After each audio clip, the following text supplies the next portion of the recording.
国际新闻来关心美国总统大选电视辩论，民主党的贺锦丽这一摆有特别准备，伊的出手是各项各准，嘛互对手共和党的川普是规个互贺锦丽去击掉失去控制西胜地，这嘛去影响川普媒体集团的股票绩效有66%，也毋过民调嘛显示讲，贺锦丽并无因为安尼生，伊的民调有称悬。华盛顿邮报阁针对中间选民做调查，发现讲川普的经济议题，颠倒是较受到民众的支持。尼克森资讯的数据显示，美东时间7日暗时伫宾州上场的电视辩论，吸引超过6710万的民众伫看，超过拜川辩论的5100万人伫收看。90分钟的辩论过程，贺锦丽有准备掌控大局，诱拐对手川普，用正含甲激动的方式回应，表现了无好。And looking at that debate, one candidate was prepared, one candidate knew what they needed to do, engaged in a strategy and set of tactics, and left as the perceived winner. And the other candidate is in some cases reeling.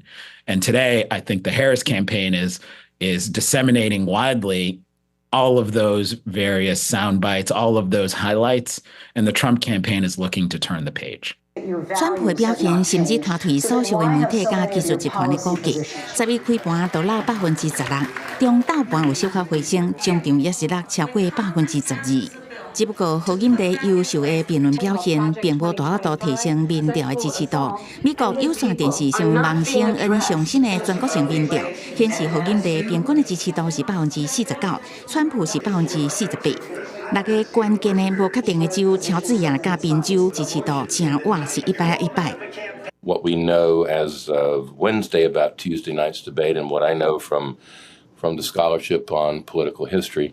My best guess is that this debate won't have a big effect on the outcome. But because this is such a close election, even a small effect can turn out to matter enormously because the vote likely will be so close in the battleground states.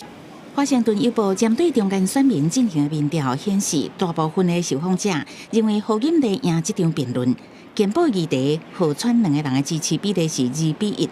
不过，伫处理经济问题方面，川普的看好度是有较赢面。公司新闻王维文编译。